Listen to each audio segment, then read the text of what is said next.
Hello, my students of class 10th ICSE. Here I am back after the holy holidays. I hope you all have enjoyed your Holi. Now I'm going to start your new poem, Daffodils. This poem is written by William Wordsworth. Now, Daffodils is a lyrical poem. Lyrical poem means that it is used for singing. It is one of the most popular poems of Wordsworth, and this poem was inspired by an event on 15th April 1802 in which Wordsworth and his sister Dorothy came across a long belt of daffodils while wandering in the forest. Once they were wandering, both the brother and sister were wandering in the forest, and then they had seen the line of daffodils, and that inspired Wordsworth to write this poem. He is known as the romantic poet. What is the meaning of romantic poet? It belongs to an era of poets who are so much inspired by the nature. Most of the poems and creations are based upon the beauty of nature. Alright, now let me give you a brief summary of this poem so it will help you to understand the poem. Although in this poem you will see there are many figures of speech because it is a lyrical poem, so Wordsworth has used many figures of speech. I will give all the figure of speech to you in every line. I will describe them also so that you will easily understand them. Okay, now let's go through the summary. The poet was wandering lonely over the valleys and the hills when suddenly he came across a lot of daffodil flowers beside a lake. And the poet was overjoyed at the lovely sight because he mesmerized by the sight of daffodils. The poet was overjoyed at the lovely sight of flowers which seemed to be tossing their heads. Tossing means they are just like moving their heads. When someone is so happy, so blessed that it can move its head on that. And the daffodils were dancing in the mild breeze. Later in his life, when he was in a vacant mood, the poet means many times you will feel very off mood, very sad mood. So in that condition, when the poet is in vacant mood, he felt pleasure with the memory of those flowers flashing upon his inward eye. So when he was feeling alone and he was sitting in his couch in a pensive mood, he just reminded the sight of the daffodils dancing. That makes him blissful, that makes him pleasurable, and that gives him so much of pleasure that he becomes happy. Alright, so this is the summary, a brief summary I have given you. Now let's go to the line. Now see the first stanza of the poem. I wandered lonely as a cloud that floats on high over vales and hills.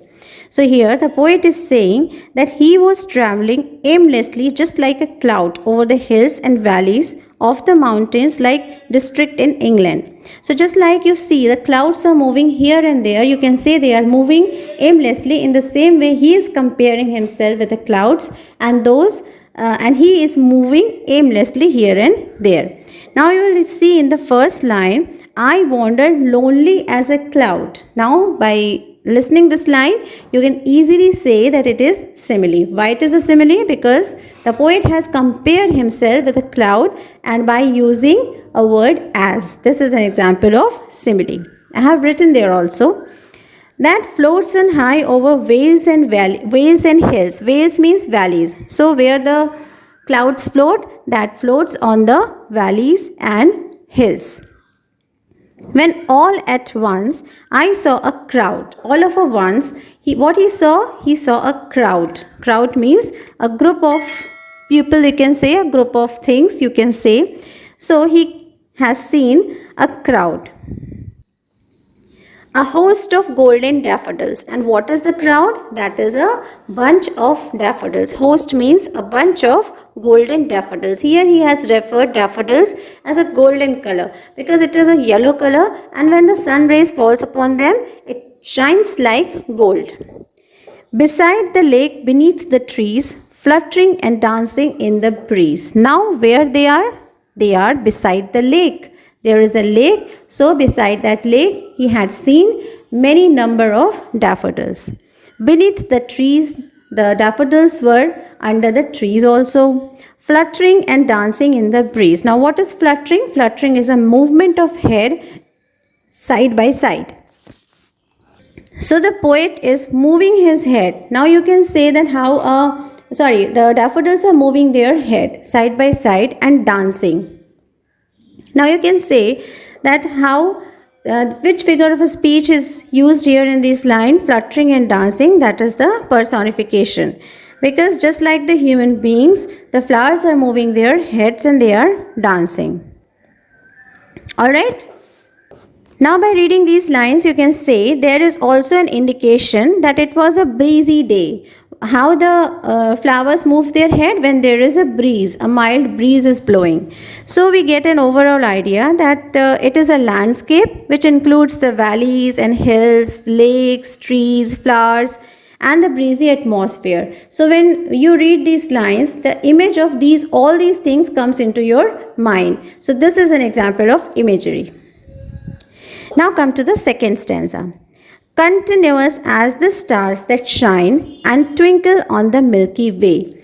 Now how they are shining? They are shining like stars are shining continuously. If you see the stars in the night in the sky, so what you will see? They just shine continuously. So in the same way, again here he has used which figure of speech? He has used simile, because he has compared those daffodils with shining stars.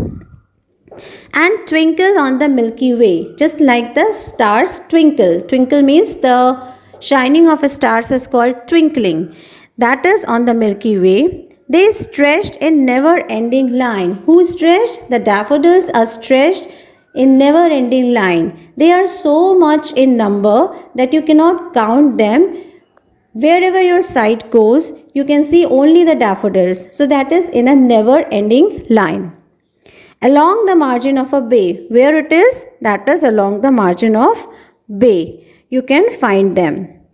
10,000 saw I had at a glance, tossing their heads in a sprightly dance. Now, what he had seen? He had seen 10,000 at a glance. Means within a speck of his eyes, he had seen 10,000s all at once. There are so many number of daffodils he has seen. So this you can say, which figure of speech? This is a hyperbole. What is hyperbole? Hyperbole is exaggeration of anything. When you exaggerate anything, that becomes a hyperbole. So here you can say that the poet is saying what? That he had seen 10,000s at one side. Okay, that is a very big number to accommodate in one side. So this is an example of hyperbole. Now, and the never-ending lines, that also suggests that the flowers left an everlasting impact on him. He is not able to forget that impact. That is a never-ending line. So Wordsworth exaggerates the number of flowers by saying 10,000 saw I at a glance, and this indicates the hyperbole. Poet also says that the daffodils were tossing their heads as if they were dancing in happiness. Actually, the poet was amazed at the beauty. He was so mesmerized by the beauty of the flowers. So he found everything around him joyful. Every atmosphere has become joyful and happy for him just because of the sight of the daffodils. And all these references of dancing and tossing heads are the parts of the personification of the flowers. Clear? Okay, children. So stanza 1 and 2 is clear now. Now come to the third stanza of the poem. The waves beside them danced, but they outdid the sparkling waves in glee. Now the waves, what are the waves? The waves of the lake in the bay were dancing and looking gleefully. That means they are looking also happily at the atmosphere. So by seeing the sight of the daffodils, the atmosphere also becomes happy. A poet could not but be gay in such a jocund company. The poet feels a very much jocund means happy company. He was so grateful. He was feeling so grateful that he is in a company of such a happiness. And what is that happiness for him? The nature's beauty, that is the daffodils at that time. I gazed and gazed, but little thought what wealth the show to me had brought. Now, having such a cheerful company like daffodils, poet like Wordsworth cannot help being happy. He became so happy. So he was gazing constantly at the flowers, just like if you are very much impressed by something, you just stare at that thing. Okay, maybe it may be any beauty of nature, maybe it is any tree or anything. If you are staring at that thing, so that makes you so happy. So here the poet is also saying that he was so happy by seeing the sight of the daffodils. He gazed and gazed constantly at the flowers and enjoyed the beauty. So the word gazed is used twice here in the lines. This indicates that he was so much moved and charmed by the sight of the daffodils. So he gazed at them for a long time and he just forget about his surroundings. And at that time, the lines are there, what wealth the show to me he had brought. At that time when he was gazing the daffodils, he did not think much about the wealth that the flowers had brought to him. And the poet realized that later, maybe after a few days, this wealth, and what is this wealth? Any guess you can? That is the happiness. The inner happiness is the happiness and the pleasant memory that he enjoyed for a long time since the day. So the poet says that the sight of the daffodils makes him so happy that after a long time he will not be able to forget that. And that is a wealth it is giving him, and that wealth is inner happiness. Okay? Now see the fourth stanza. For oft, when on my couch I lie. For oft means often. When I lie on my couch, couch is the bed, I lie in vacant or in pensive mood. Whenever he is in vacant means empty mood. Vacant is empty or pensive. Pensive is sorrowful mood. When something is not going good in your life, so you became, or any obstacles may come in your life that makes you unhappy. At that time, they flash upon that inward eye. The sight of the daffodils come upon his inward eye, which is the bliss of solitude. And what is that? That is the bliss of solitude. Okay, so solitude is the loneliness. When you are alone, when you are lonely, so you will feel that how many beautiful things and beautiful memories can make you happy. Okay, so the daffodils have become an everlasting memory for the poet, and whenever he is in lonely state, he calls it a bliss of solitude, a blessing of staying alone. So in the last stanza, you can say that it is a concluding stanza of this poem, that there is a memory that becomes the source of joy in his solitude. His heart, means the poet's heart, is filled with pleasure and dances with daffodils whenever he is in pensive mood, and he just reminds the sight of the daffodils which he had seen so many days ago. That makes him so happy. And the memory of the daffodils becomes his companion in his solitude. Solitude means when he is alone, it becomes a company of his loneliness, and taking away all the sorrows and boredom, and his spirit, his inner word, that starts dancing with the daffodils, means he becomes happy and blissful. Just the sight of the daffodils which he reminds in his mind. Alright children, so now let me discuss the figure of speech of this poem. The first figure of speech is alliteration. Sounds at the beginning of the words. Like, see the examples, high over vales and hills. Here in this line, H is repeated. The second is continuous as the stars that shine. In this line, the S is repeated 2 times. Next is personification. It is a figure of speech in which the inanimate objects or abstract concept is spoken of as it is taken as a human beings or human attributes. Like the example is a host of golden daffodils beside the lake beneath the trees, fluttering and dancing in the breeze. So in these lines, the daffodils are personified, and they are just fluttering and dancing over the river side just like the human beings. The second example of personification is 10,000 saw I at a glance, tossing their heads in sprightly dance. Now here the daffodils are tossing, that they are moving their heads and dancing just like human beings. Similarly, the waves beside them dance. Here the personification, it is giving the sense that the waves are dancing. Waves are also dancing by seeing the image of daffodils, just like the human beings. The next is, but they outdid the sparkling waves in glee. So here the poet indicates how the daffodils, like human beings, were involved in a dancing competition with the waves. So here the daffodils defeated the waves in glee. Now next figure of a speech is simile. As you know that the simile is a figure of a speech where two things are compared by using as or like. The first sentence of the poem is, I wandered lonely as a cloud. Here the poet compares himself to a wandering lonely cloud. And continuous as the stars that shine. This is also example of simile. The first sentence in the second stanza. And how it is a simile, because the daffodils spread continuously like the shining stars that twinkle in the night. Next is metaphor. What is metaphor? It is just like the simile, a comparison, but the comparison is directly stated. That is not clearly stated just like the simile.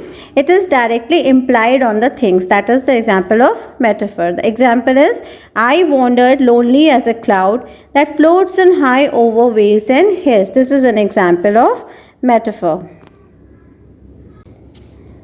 Now come to the next figure of a speech, that is onomatopoeia. What is it? It is a figure of a speech in which the sound of words that convey the sense. The example is, beside the lake, beneath the trees, fluttering and dancing in the breeze. Next is hyperbole. What is it? It is an exaggeration of ideas for the sake of emphasis. Like if you are saying something by exaggerating something, by saying too much of the things. Example is 10,000 saw at a glance. So here the number 10,000, it is a big number. So it is the exaggeration that the poet has seen so many daffodils that he is not able to count them even.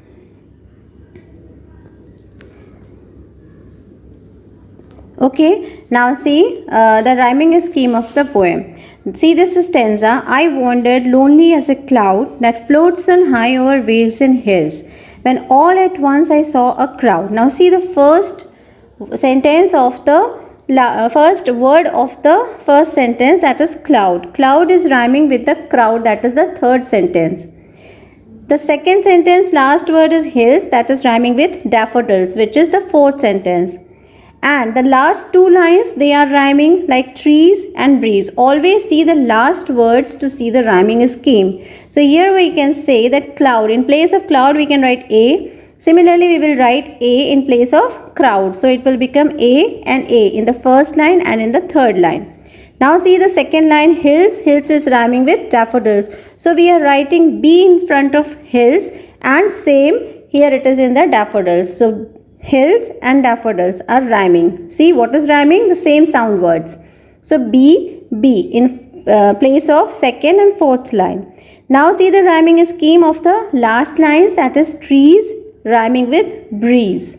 Just like the trees, you will rhyme with breeze. So right here C, C. So what is the rhyming scheme which is coming out? That is A, B, C, C.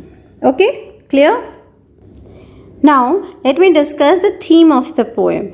The first theme of the poem is influence of nature of man, that how the nature influences human beings. This poem, Daffodils, describe the healing and refreshing power of nature. This can be seen in the last stanza, when the poet says that when he lies down on his couch in a pensive mood, the images of the golden daffodils flashes before him and changes his mood. Means all of a sudden, whenever he is in pensive mode, all of a sudden, the thought or image of the daffodils which came in his mind, whether it is of after so many years, okay, then also he is able to remember the sight because it is full of bliss of solitude. Then he feels calm and refreshed. Just the imagination or just the sight of the daffodils which he had seen many years before, that comes in his mind and he became calm and peaceful. This is how nature influences human beings. So the memory of the daffodils fills the heart with joy and feels as if his heart were dancing with the daffodils. Okay, the second figure of a speech we are saying, that is impulse of feelings. What is it? We can discuss that Wordsworth has defined poetry as a spontaneous overflow of powerful feelings and emotions that is arising in his mind after seeing the beauty of daffodils. Here the beauty of daffodils refers to the beauty of nature, because as we know that he is a romantic poet, and the romantic poets are so much influenced by the sights of nature. So here the poet recollects his feelings long after that experience and wrote the poem to describe his love for nature that was still there in his imagination. So the poem tells us that the impression of the beauty of nature was so strong that even after so many years their memory was more than enough to lighten his mood and gave him their company when he was alone in his room. Okay, now come to the what is the poem type? This question is asked in the questions also, that which type of poem is this? So this is a lyrical poem. Now let me clear you what is a lyrical poem. Lyrical poetry deals with the poet's feelings, state of mind. Lyric word is described from that is coming from the word lyre. And what is a lyre? Lyre is an instrument that is made to sing the songs. So that is why this poem, why it is a lyrical poem? Because it is made to sing. Okay, this poem can be sing. It is made for singing. This is mean the lyrical poem.